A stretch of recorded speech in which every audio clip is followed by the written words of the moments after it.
bir kunlik ishga kelganmiz. Bu yerda faqat kafillik kesib, ikkita dona o'zi kesib berishimiz kerak edi. Buni ustalar sal cho'chishdi, o'shanga okamlar o'zingiz yopishtirib bera qoling oxirigacha deganlarga. Xudo xolasa endi kesib yopishtirib ham beramiz. Rezinkalariga, kafilga suv sepib chiqyapmiz. Kafilimiz matvi sirg'anib ketib qolyapti-da. Mana buni qotirganda, sudligini qotirganda sirg'anib ketib qolyapti. O'shanga suv sepib chiqyapmiz. Qalin ekan bu kafil. 1-2 lik kafil bu, 1-2. Hoppa.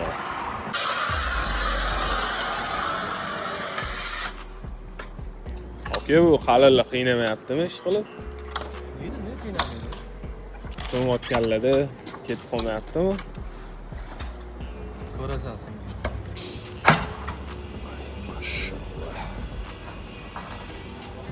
Plitkalarimiz tayyor bo'ldi. 2 dona.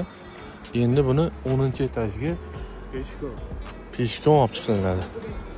Shunaqa xizmatlar ham bor bizda, to'g'rimi?